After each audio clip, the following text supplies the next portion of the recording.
एक छोटे से शहर में एक लड़का रहता था। उसका नाम था आरव। आरव का सपना था बहुत सारा पैसा कमाना। उसे लगता था कि अगर उसके पास बहुत पैसा आ गया तो उसकी जिंदगी की हर परेशानी खत्म हो जाएगी।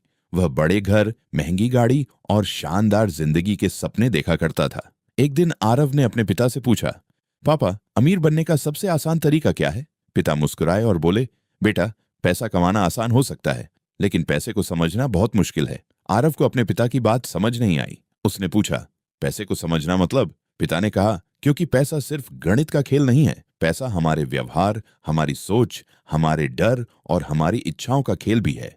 यही बात द साइकोलॉजी ऑफ मनी हमें समझाती है। इस किताब की सबसे बड़ी सीख है कि पैसों के मामले में सही निर्णय लेने के लिए सिर्फ बुद्धिमान होना काफी नहीं है, आपको अपने व्यवहार पर नियंत्रण रखना भी जरूरी है। आरव ने पैसे कमाने की कोशिश शुरू कर दी। जब भी उसे पैसे मिलते वह तुरंत कुछ नया खरीद लेता। नए कपड़े, नया फोन, दोस्तों के साथ महंगा खाना और ऐसी चीजें जिनकी उसे वास्तव में जरूरत भी नहीं थी। उसे लगता था कि ज्यादा खर्च करने का मतलब है कि वह सफल हो रहा है। लेकिन कुछ महीनों बाद उसके पास पैसे खत्म हो जाते। तब उसे समझ आया कि कमाना और अमीर होना एक ही चीज नहीं है। एक दिन उसकी मुलाकात अपने पुराने दोस्त कबीर से हुई। कबीर की नौकरी आरव से ज्यादा बड़ी नहीं थी, उसकी कमाई भी बहुत ज्यादा नहीं थी, लेकिन कबीर हमेशा आर्थिक रूप से शांत दिखाई देता था। आरव ने पूछा, तुम इतना कम कमाते हो फिर भी हमेशा टेंशन फ्री कैसे रहते हो? कबीर ने कहा, क्योंकि मैं अपनी पूरी कमाई खर्च नहीं करता। आरव हैरान हुआ। कबीर बोला, मेरे लिए असली दौलत वो पैसा नहीं है जो लोग मुझे देखकर समझते हैं। असली दौलत वो पैसा है जो मेरे पास है और जिसे मुझे खर्च करने की जरूरत नहीं पड़ती। ये बात आरव के दिल में बैठ गई। उसे पहली बार समझ आया कि दिखने वाली दौलत और असली दौलत में बहुत बड़ा अंतर होता है।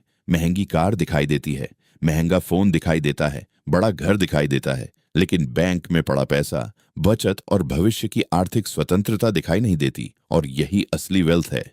कुछ समय बाद आरव ने निवेश करना शुरू किया। वह जल्दी अमीर बनना चाहता था। उसने इंटरनेट पर कुछ लोगों को देखा जो शेयर बाजार से बहुत पैसा कमाने की बातें करते थे। आरव ने सोचा, मैं भी कुछ ही महीनों में अमीर बन जाऊंगा। उसने अपनी सारी बचत एक जगह लगा दी। शुरुआत में बाजार ऊपर गया और आरव का पैसा बढ़ने लगा। आरव बहुत खुश हुआ। उसने सोचा कि उसने पैसे कमाने का रहस्य खोज लिया है। लेकिन कुछ ही समय बाद बाजार गिर गया। उसके निवेश की कीमत तेजी से कम होने लगी। आरव घबरा गया। उसने अपना निवेश नुकसान में बेच दिया। कुछ दिनों बाद बाजार फिर ऊपर चला गया। आरव पछताने लगा। तब उसे एक महत्वपूर्ण बात समझ आई। निवेश में सबसे बड़ा दुश्मन हमेशा बाजार नहीं होता। कई बार हमारा अपना डर और लालच होता है। पैसों की दुनिया में कोई भी भविष्य को निश्चित रूप से नहीं जानता। इसलिए समझदार इंसान भविष्यवाणी करने से ज्यादा जरूरी चीज पर ध्यान देता है, तैयारी। अगर आपके पास पैसा है तो ये मत सोचिए कि आपको हमेशा अच्छा समय ही मिलेगा। बुरा समय भी आएगा। नौकरी जा सकती है, बिजनेस में नुकसान हो सकता है, मार्केट गिर सकता है,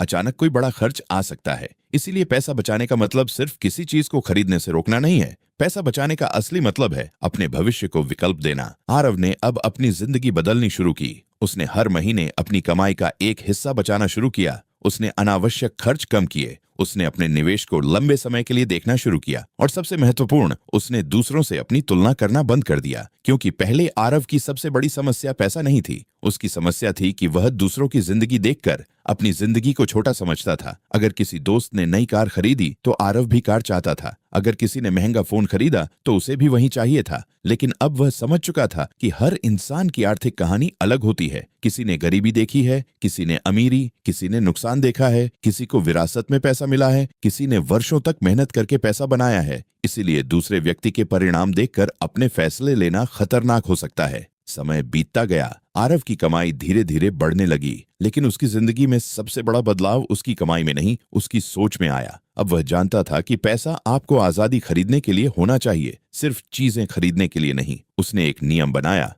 मैं ऐसा जीवन बनाऊंगा जिसमें मुझे हर महीने अपनी जरूरतें पूरी करने के लिए किसी और की अनुमति की जरूरत न पड़े। यही आर्थिक स्वतंत्रता का असली अर्थ था। फिर एक दिन आरव अपने पिता के पास गया। उसने कहा, पापा, अब मुझे आपकी पुरानी बात समझ आ गई। पिता ने पूछा, कौन सी बात? आरव मुस्कुराया और बोला, पैसा गणित से ज्यादा व्यवहार का खेल है। पिता ने कहा, और? आरव बोला, जल्दी अमीर बनने से ज्यादा जरूरी है लंबे समय तक आर्थिक रूप से मजबूत बने रहना। पिता मुस्कुराए। आरव ने आगे कहा, और असली अमीरी वह नहीं जो लोगों को दिखाई दे।